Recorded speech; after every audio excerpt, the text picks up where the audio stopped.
सध्या पावसाळी अधिवेशन सुरू आहे पार्लमेंटचं आणि आपल्याला माहीत आहे की अधिवेशन काळात आमच्या खासदारांना मी भेटायला येत असतो आणि त्याप्रमाणे मी आलो.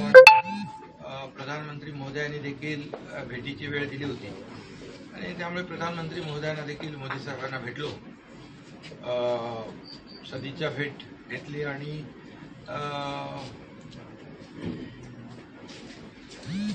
महाराष्ट्रातले विकासाचे काही इतरही काही विषय याच्यावर अतिशय मनमोकळेपणाने चर्चाही झाली, गप्पाही झाल्या आणि एनडीएमध्ये असल्यामुळे अधिवेशन काळामध्ये आमचे देखील खासदार या ठिकाणी कुठलाही जी बिलं असतात, काही विषय असतात, या संदर्भामध्ये एनडीए म्हणून ते मोदीजी नेहमी चर्चा करत असतात आणि त्याचाच एक भाग म्हणून आजचे भेट होती. पण नव्यानं तुमच्यासोबत 6 खासदार जोडले गेल्यानंतरची ही भेट होती. त्यांनाही उत्साह होता की पंतप्रधान नरेंद्र मोदी यांना भेटायचं, कारण सरकारमध्ये आले होते. त्याबद्दल काही चर्चा झाली का? नाही, त्याच्या माझ्या अगोदरच सकाळी मी भेटल्यावरच सांगितलं की आपके सांसदों को मैंने बुलाया था चाय पे, उनकी मुलाकात हुई आणि खासदार हे आपले सगळे भेटून आले प्रधानमंत्री महोदयांना. शेवटी काय, त्यांना आपल्या खासदारांना देखील आपला विकास त्यांच्या मतदारसंघामध्ये करायचा आहे, त्यामुळे राज्य आणि केंद्र सरकारचा पाठबळ पाहिजेच. त्यामुळे हे भेटही त्यांची चांगली झाली खासदारांची. नवीन खासदारांच्या संदर्भात काही चर्चा झाली का? नवीन खासदार आता एनडीएत आता नवीन आणि जुने सगळे एकत्र झाले आणि एनडीएची ताकद वाढली, प्रधानमंत्री मोदीजींची ताकद वाढली. आता एक सातत्याने जंतर मंतरवर आंदोलनाच्या अनुषंगाने अमित शहांचा राजीनामा मागितला जातोय विरोधी पक्षांकडून संसदेत, त्यामुळे चर्चा होऊ शकत नाही. खरं म्हणजे संसद सुरू आहे, याच्यामध्ये जे काही चर्चा झाली पाहिजे ज्या विषयावर, ती चर्चा करायला सरकार तयार आहे. सरकार तयार असताना देखील चर्चा होत नाही, हे दुर्दैव आहे. आणि मला वाटतं 1 आठवडा होऊन गेला ना तुमचं अधिवेशन, 2 आठवडे होऊन गेले, तरी सुद्धा ज्या पद्धतीने सभागृहामध्ये चर्चा व्हायला पाहिजे तशा प्रकारची चर्चा करण्यामध्ये विरोधी पक्षाला काही रस दिसत नाही. विरोधी पक्षाला फक्त बाहेर संसदेच्या आवारामध्ये राजकारण करायचं एवढंच त्यांना कळतंय आणि त्यामुळे त्यांनी सरकारच्या मंत्र्यांच्या बरोबर संसदेमध्ये विषयावर चर्चा केली पाहिजे, चर्चेला उत्तर घेतलं पाहिजे आणि ते न करता फक्त राजकारण करायचं हे दुर्दैवी आहे. आणि हे जे काही जंतर मंतरवरचं आंदोलन झालं, त्या आंदोलनाच्या पार्श्वभूमीवर शिक्षण मंत्री धर्मेंद्र प्रधानजी यांनी आपला राजीनामा देखील नैतिक जबाबदारी समजून दिलेला आहे. आता ज्यांचं आंदोलन होतं ते तर आपापल्या कामामध्ये, आपापल्या शिक्षणामध्ये जे काही त्यांना ते आपले व्यस्त झाले, परंतु आणखी यांचा जे काही राजकारण आहे त्यांच्या आडून जे राजकारण करत होते, जंतर मंतरच्या ठिकाणी आंदोलन सुरू असताना त्यांच्या मागून राजकारण, त्यांच्या आडून राजकारण करणं हे करत असताना आत्ता त्यांचं आंदोलन संपलंय, परंतु यांचं काय संपत नाही. आणि त्यामुळे आता राजीनामा धर्मेंद्र प्रधानजींचा पहिला मागितला, तो दिला आणि मोदीजींनी देखील कठोर ॲक्शन घेतल्या. एक जे निर्णय आहेत, कायद्यामध्ये बदल केला.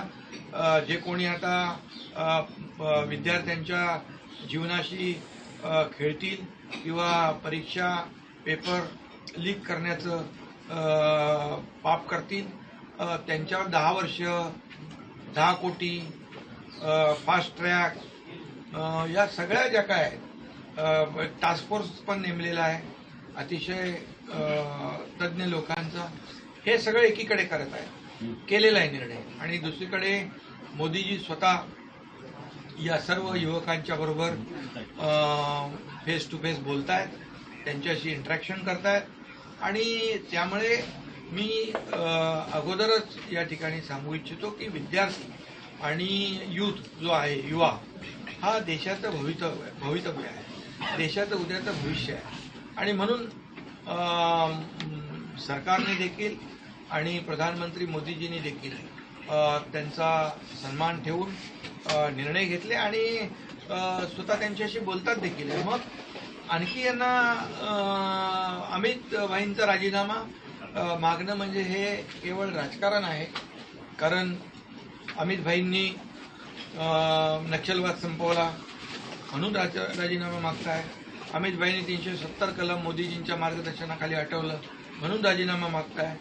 पूर्ण देशातला दहशतवाद, पाकिस्तानी दहशतवाद जो या ठिकाणी संपतोय मोदीजींच्या मार्गदर्शनाखाली, या सगळ्या ज्या काही बाबी आहेत या सगळ्या करत असताना यामध्ये अमित भाईंचा मोठा सिंहाचा वाटा आहे. सहकारिता ते त्यांचं ते अगदी तो मंत्र समृद्धी आणि प्रत्येक सर्वसामान्य कुटुंबापर्यंत सहकाराचं जाळं पसरवण्याचं काम त्यांनी केलं आणि खऱ्या अर्थाने दहशतवाद संपवण्याचं काम ते करतायत आणि म्हणून त्यांचा राजीनामा मागताय. ही केवळ राजकारण आहे आणि त्यांनी खऱ्या अर्थाने सभागृहामध्ये येऊन चर्चा केली पाहिजे. मी यापूर्वी देखील म्हणालो होतो, विरोधी पक्षनेते म्हणून जो काही त्यांचा अधिकार आहे तो सभागृहामध्ये चर्चा करण्याचा, त्याचबरोबर विरोधी पक्षनेते म्हणून आंदोलन करण्याचा पण त्यांना अधिकार आहे. परंतु जंतर मंतरला आंदोलन न करता पंतप्रधान मोदीजींच्या निवासाच्या बाहेर आंदोलन करणं हे पण एक मोठं षडयंत्र होतं आणि म्हणून फक्त राजकीय स्टंट न करता या ठिकाणी पॉझिटिव्ह सकारात्मक चर्चा केली पाहिजे. आणि अमित भाईंचा राजीनामा मागणं म्हणजे एक प्रकारचं निव्वळ राजकारण आहे. याच्यामध्ये एकच मी सांगतो, हाती काय एक म्हण आहे ना, हाती चले बाजार, बाकी पुढचं मी काय बोलत नाही. पण सर, याच्यामध्ये काँग्रेस पक्षाचा असो, शिवसेना उद्धव बाळासाहेब ठाकरे पक्षाचा असो, थेट आरोप आहे की विद्यार्थ्यांना मारहाण करण्यामध्ये अमित शहानी आदेश दिला. त्या मारहाणीच्या प्रश्नावरती उत्तर द्या. बॅलेट गन चालवण्याचे आदेश त्यांनी दिले, हा प्रमुख आरोप आहे. त्यावरती त्याला बोलावं लागेल ना. हे कोण म्हणतंय? ते विरोधी पक्ष म्हणताय. हा, विरोधी पक्ष म्हणतायत. मग ज्या लोकांनी लाठीचार्ज केला, ज्या लोकांनी ज्या काय आंदोलनामध्ये कार्यवाही केली त्याची चौकशी तर होतेच आहे ना. प्रधानमंत्री महोदयांनी ते सांगितलेलं आहे की त्यांची चौकशी होणार, कोणालाही सोडलं जाणार नाही. त्यामुळे प्रधानमंत्री महोदयांनी सांगितल्यानंतर हे राजीनामा मागण्याचं जे काही नाटक आहे हे राजकारण आहे. त्यांचा हाही आरोप आहे की जेव्हापासून ही घटना घडली 20 तारखेनंतर अमित शहा संसदेमध्ये आले नाही. जेव्हा संसद बंद होते तेव्हा अमित शहा येतात आणि लपून छपून काम करतात. अमित शहा येतील, अमित शहा बोलतील तेव्हा हे पळून जातील. अमित शहानी जे केलेलं आहे त्यांचं एक वाक्य पण संसदेतलं मला आठवत आहे की हम खून देंगे लेकिन हमारे देश के जमीन का इंच तुकडा नहीं देंगे. कुठल्या तरी ह्याच्यात तुमच्या सभागृहामध्ये बोलले ना, भाषण केलेलं आहे नक्षलवादाच्या वर, 370 वर आणि या देशातल्या दहशतवादावर. त्यामुळे त्यांनी देशभक्ती काय ही दुसऱ्यांनी त्यांना शिकवण्याची आवश्यकता नाही. आज तुमच्या दौऱ्याच्या पार्श्वभूमीवर अरविंद सावंत म्हणतात की सुप्रीम कोर्टात 2 दिवस सुनावणी झाली आणि त्यामुळे त्यांनी दिल्ली दौरा केला. काका मला वाचवा असं म्हणण्यासाठी त्यांनी खरं म्हणजे त्यांचा न्यायालयावर विश्वास आहे की नाही तो एकदा त्यांनी ठरवलं पाहिजे.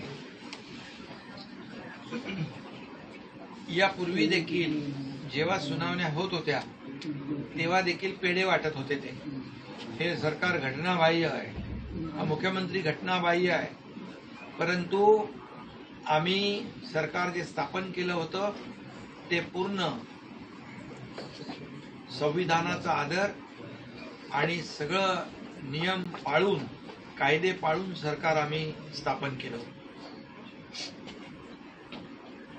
आणि हे चंद्रचूड साहेबांच्या जजमेंटमध्ये देखील हे स्पष्टपणे त्यांनी केलेलं आहे की हे सरकार बेकायदेशीर नाही, घटनाबाह्य नाही. त्यामुळे जी कॅसेट ते अगोदर वाजवत होते तीच पुन्हा परत वाजवत आहेत. आणि त्यामुळे मी आपल्याला सांगतो की आमचं सरकार फुलप्रूफ होतं. ते सरकारचा टेन्युअर संपला, आमदारकीचा टेन्युअर संपला. आता आमदारांचं डिस्क्वालिफिकेशन मागतायत. हे कुठल्या काय म्हणतो मूर्खाचं नाही मी म्हणत, परंतु कुठल्या काळात वावरतायत. अरे, आणि दुसरी गोष्ट, आता शिवसेना, सिम्बॉल या सगळ्या गोष्टी न्यायप्रविष्ट आहेत. आणि ज्यावेळेस चंद्रचूड साहेबांनी निकाल दिल्यानंतर हेच लोक म्हणाले होते आम्ही आता जनतेच्या न्यायालयात जाऊ आणि आम्हाला जनता न्याय देईल. काय परिस्थिती आहे त्यांची? शिवसेनेचे 60 आमदार निवडून आले. जनतेने पूर्णपणे आम्हाला आशीर्वाद दिला, जनतेने पाठिंबा दिला. आणि जे आरोप करत होते त्यांचे किती निवडून आले? विरोधी पक्ष नेता होणे इतके पण नाही आले. त्यामुळे जनतेच्या न्यायालयात देखील आम्हाला जनतेने स्वीकारलं, आशीर्वाद दिलेले आहेत. आमचा न्यायदेवतेवर विश्वास आहे. हे प्रकरण न्यायप्रविष्ट असल्यामुळे मी जास्त याच्यात खोलात जाऊ इच्छित नाही. निकालानंतर पुन्हा एकदा अशी टीका करतील ते न्यायव्यवस्थेवरती? बिलकुल. जेव्हा म्हणजे त्यांच्या बाजूने निकाल लागला तर ते चांगलं म्हणतात. निवडणूक आयोग, कोर्ट, ईव्हीएम आणि त्यांच्या विरोधात गेल्याबरोबर ते त्या निवडणूक आयोग असू द्या, हायकोर्ट असू द्या, सुप्रीम कोर्ट असू द्या, ईव्हीएम असू द्या, मीडिया असू द्या, तुमच्यावर पण. आणि त्यामुळे ते काय ठरलेलं आहे. पण आम्ही लोकशाही मानणारे लोक आहोत. लोकशाहीचा चौथा स्तंभ तुम्ही आहात, तुम्हालाही मानतो आम्ही. तुमच्या लोकांना पण जेलमध्ये टाकलेलं आहे, तुम्हाला आठवते की नाही त्या लोकांनी? त्यामुळे मला याच्याविषयी जास्त काय सांगण्याची आवश्यकता नाही. सर, केंद्रीय मंत्रिमंडळाच्या विस्ताराच्या संदर्भात काही घटनादुरुस्ती सर, आज होऊ शकते पंतप्रधानांची सुद्धा आणि जी बैठक झाली त्या बैठकीमध्ये बाहेर खूप चर्चा आहे की केंद्रीय मंत्रिमंडळाच्या विस्ताराने काही चर्चा झालेली आहे. काही चर्चा झाली का त्या विषयाने? कारण की आता तुमच्यासोबत 6 खासदार पुन्हा अतिरिक्त जुळलेले आहेत. बघा, आमची शिवसेना बाळासाहेबांची विचारधारा, आनंद दिघे साहेबांची विचारधारा घेऊन पुढे जाणारी आहे. त्यामुळे आमची युती ही वैचारिक युती आहे आणि आम्ही बार्गेनिंग करणारे लोक नाही आहोत. हे आम्हाला द्या, ते आम्हाला द्या, असं कधी आमची मागणी नसते, नसणार आहे. मोदीजी एनडीएचे प्रमुख आहेत. योग्य तो निर्णय घेण्याला ते सक्षम आहेत. त्यामुळे जो काही निर्णय घेतील तो देश हिताचा आणि एनडीएच्या हिताचा घेतील. सर, डिलिमिटेशन संदर्भात घटना दुरुस्ती होऊ शकते आणि यापूर्वी सुद्धा एनडीए सरकारने जीएसटीची घटना दुरुस्ती केली होती 2/3 बहुमत नसताना. आता पण अशा स्वरूपाची घटना दुरुस्ती होऊ शकते असं वाटतंय. एनडीएकडे येतील 2/3 खासदार. खरं म्हणजे महिला आरक्षण हे एक महत्वाचं जे आरक्षण आणि विधेयक याला सगळ्यांनीच मान्यता दिली पाहिजे. कारण लाडक्या बहिणी ज्या आहेत त्यांच्याशी वाद घातला की महाराष्ट्रामध्ये 2024ला काय झालंय आपल्याला माहित आहे. त्यामुळे महिला आरक्षण असेल आणि आता मतदारसंघ 24, 25 लाखाचे आहे. त्यांचं भौगोलिक क्षेत्र तुमचं किती आहे? 27 लाखाचं तुमचा. आणि भौगोलिक क्षेत्र एवढं मोठं आहे की त्यामुळे काळानुरूप हे निर्णय घ्यावे लागतात लोकशाहीमध्ये. त्यामुळे हे याच्याकडे राजकीय हेतूने न बघता एक सर्वसामान्य मतदारसंघातल्या लोकांना न्याय देण्यासाठी हा विषय महत्वाचा आहे. त्याला सगळ्यांनी सहकार्य केलं पाहिजे. काल मनोज जरांगे पाटील यांनी पत्रकार परिषद घेतली. ती पत्रकार परिषद तुम्ही बघितली असेल. गंभीर आरोप त्यांच्याकडनं केले गेले. तुमच्याबद्दल ते वारंवार चांगलं बोलताना यापूर्वी बघायला मिळायचे. मात्र तुम्ही डबल गेम करता, तुमचा पक्ष डबल गेम करतोय असं म्हणत पक्षावर याच्या बाबतीत मी काल माझी प्रतिक्रिया दिलेली आहे आणि त्यांचा झालेला गैरसमज तोही लवकरच दूर होईल. सर, तुमच्यासाठी 6 खासदार आले, विकासाच्या मुद्द्यावरती 6 खासदार सोबत आले होते. त्यांच्या लोकसभा मतदारसंघामध्ये आल्यानंतर काही विकास कामं सुरू झाले की नाही झाले? बिलकुल झाले. तुम्ही त्या खासदारांनाच विचारलं पाहिजे. आता खासदार तुमच्या सोबतच आहे म्हणून विचारतो. आज तुम्ही त्यांना भेटले ना. यामध्ये राज्य सरकारच्या माध्यमातून माझ्या विभागाच्या माध्यमातून देखील कामं सुरू झाली आणि आम्ही 6 खासदार मोदी साहेबांनाही भेटले, गृहमंत्री अमित भाईंनाही भेटले. त्यामुळे केंद्र सरकारकडून देखील या आमच्या शिवसेनेच्या खासदारांना विकास कामासाठी मदत केली. आम्हाला असं कळलं की म्हणजे त्यांनी रुद्रांची आठवण काढली होती, घरी काही चौकशी केली, काही अनौपचारिक गप्पा पण झाल्या मोदी. हा, आम्ही गेलो की फक्त राजकारण किंवा एनडीए किंवा पक्ष असं काही चर्चा नाही. आमची पारिवारिक चर्चा पण होते. रुद्रांच्या बाबतीमध्ये पण चर्चा करतात. वडिलांच्या बाबतीमध्ये आज ते माझ्याशी बोलले, कैसी तब्येत आहे उनकी, मेरा नमस्कार बोलून.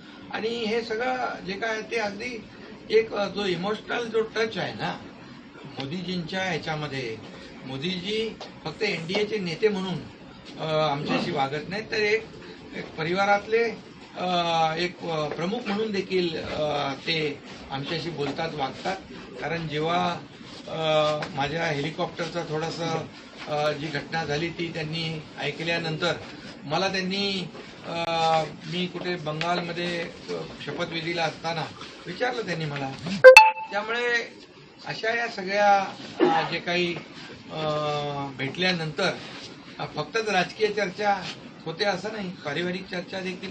हेच तर त्यांचं म्हणजे मोठेपण आहे मोदीजींचं. सर, साधारणतः ज्या पद्धतीने चर्चा सुरू आहे की एकतर महाराष्ट्रामध्ये महायुतीचं सरकार आहे, महायुतीचं सरकार असल्यानंतर नाशिकमध्ये कुंभमेळा आहे, ठाण्यामध्ये अनेक घडामोडी घडतात. एक मोठा प्रश्न सगळ्यांसमोर आहे गड्ड्यांचा. अनेक गड्डे जे आहेत ते अजूनही भरले जात नाही, त्याच्यावरून सरकारवर जोरदार टीका होत आहे. तुम्हाला मी वस्तुस्थिती सांगतो. मुंबई ही आपली म्हणजे आर्थिक राजधानी आहे आणि मुंबई जागतिक शहर आहे. सर्व जगभरातले लोक येतात.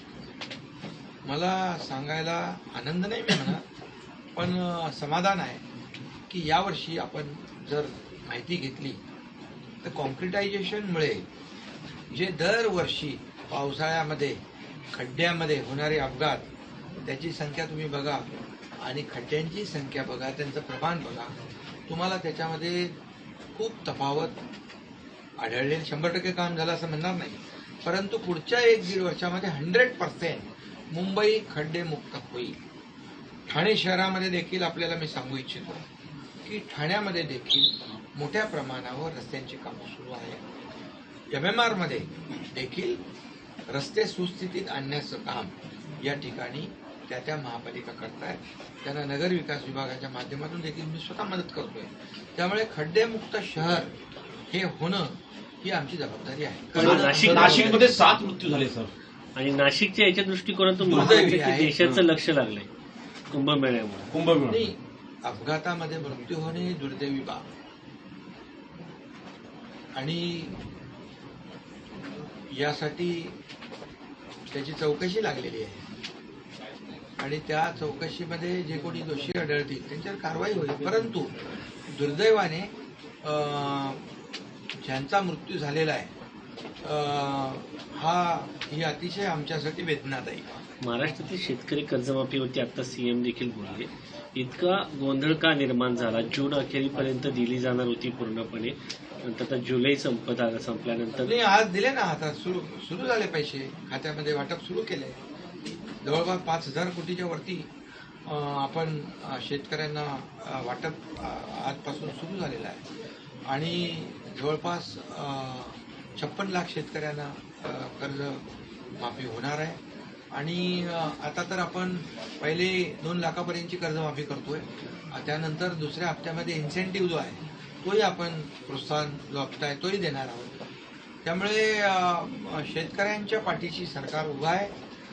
हे सरकार शेतकऱ्यांचं आहे, बळीराजाचं आहे आणि मी नेहमी सांगतो की सरकारच्या तिजोरीवर पहिला अधिकार कुणाचा आहे तर बळीराजाचा आहे. आणि म्हणूनच मी मुख्यमंत्री असताना किंवा आता देवेंद्रजी आहेत तेव्हाही शेतकऱ्यांसाठी मदत करताना कधी आम्ही हात आकडता घेणार नाही. कारण जसं केंद्राचे 6,000 रुपये शेतकऱ्यांना दरवर्षी दिले जात होते तसे आम्ही राज्य सरकारने देखील 6,000 रुपये देण्याचा निर्णय घेतला आणि तोही सुरू आहे. सर, पृथ्वीराज चव्हाण यांनी केंद्र सरकारवर टीका केली आहे. शिक्षण मंत्री हे प्रल्हाद जोशी तात्पुरते आहेत, मात्र त्यांच्यानंतरही कोणताही असा सक्षम मंत्री नाही आहे कॅबिनेटमध्ये की त्यांच्याकडे शिक्षण मंत्रालय दिलं जावं असं त्यांनी म्हटलं. जाऊ दे, आता मला त्यांच्यावर काही टीका करायची नाहीये. परंतु मी सांगतो तुम्हाला, प्रधानमंत्री मोदी साहेब आणि त्यांचं मंत्रिमंडळ हे देशाला पुढे घेऊन जाते. आता मी 2014 पूर्वीची परिस्थिती तुम्ही पहा. कुणाचं सरकार होतं? काँग्रेसचं, युपीएचं. 2014ची पूर्वीची परिस्थिती बघा. किती स्कॅम, 2G स्पेक्ट्रम, कोयला घोटाळा, चारा घोटाळा, कॉमनवेल्थ घोटाळा, काय घोटाळे, सगळे घोटाळे होते. आणि कधी बॉम्ब कुठं फुटल हे माहीत नव्हतं. मुंबईमध्ये सिरियल बॉम्ब ब्लास्ट झाले. सगळीकडे अशा प्रकारची परिस्थिती होती की कधीही कुठंही काही होऊ शकत होतं. परंतु आता 2014 नंतरची परिस्थिती बघा. देश बदलतोय, देश विकास पुढे जातोय आणि त्यामुळे मला वाटतं एवढंच पृथ्वीबाबांना ते समजदार आहेत. से हिंदी में जानना चाहेंगे, अमित शाह जी का इस्तीफा मांग रहे हैं अपोजिशन, चर्चा नहीं कर रहे, अमित शाह डर के मारे भाग गए, ऐसा कह रहे. देखिए, अमित भाई ये डरने वालों से नहीं है. उन्होंने उनका काम सिद्ध करके दिखाया है. इस देश में, कश्मीर में लाल चौक में तिरंगा फहराने की हिम्मत कोई नहीं करता था. प्रधानमंत्री मोदी जी के नेतृत्व में अमित भाई ने वो करके दिखाया. आज हमारा तिरंगा वहाँ अभिमान से वहाँ पर फहराने का काम लोग करते हैं. 370 कलम हटाने का काम अमित भाई ने किया मोदी जी के नेतृत्व में. देश का नक्सलवाद खत्म करने का काम किया है. देश का आतंकवाद खत्म करने का काम किया है. तो ये राजीनामा मांगना ये तो बिल्कुल राजनीति है. जिनका इस्तीफा मांगा था शिक्षा मंत्री का, ये युवाओं का मान सम्मान, उनकी मांग को ध्यान में रख के धर्मेंद्र प्रधान जी ने वो इस्तीफा दे दिया और आंदोलन भी खत्म हो गया युवाओं का. ये युवा जो है वो देश का भविष्य है. इसलिए मोदी जी उनसे बार बार इंटरेक्शन कर रहे हैं, बात कर रहे हैं. और अभी ये जो राजनीति चल रही है फिर सिर्फ राजनीति है. आज संसद चल रही है लेकिन उसमें कोई चर्चा करने को आता नहीं. बाहर ही चर्चा करते, बाहर ही स्टंट करते हैं. ये केवल राजनीति है और लोग समझदार है. देश की 140 करोड़ जनता मोदी जी के साथ है. तो मोहन भागवत जी ने जैन जी के साथ जो बातचीत की उसको लेकर आलोचना कर रहे हैं विरोधी पार्टी की. इसका मतलब जैन जी से बात नहीं करेंगे तो भी आलोचना और जैन जी से बात करेंगे तो भी आलोचना. क्या चाहते हैं क्या वो लोग? ये जैन जी जो है देश का भविष्य है ना. आज ये कंपैरिजन करो. लोग यूपीए सरकार ने ये जैन जी के लिए क्या किया और प्रधानमंत्री मोदी जी 2014 के बाद आए. ये जैन जी के लिए उन्होंने जो कई जो योजनाएं शुरू की वो देखो. और इसीलिए मोहन भागवत जी जो उनसे बात कर रहे हैं, संवाद कर रहे हैं, ये संवाद होना ही चाहिए. हर प्रॉब्लम का जो सॉल्यूशन जो है वो संवाद है, चर्चा है. और चर्चा करनी चाहिए। अभी विपक्ष को सिर्फ राजनीति करनी है, इसलिए बोलते हैं जिन जिससे बात करे वो भी राजनीति। साम टीव्ही मला बघायला आवडतो, कारण त्यावर दाखवल्या जाणाऱ्या बातम्या रिलेट करतात.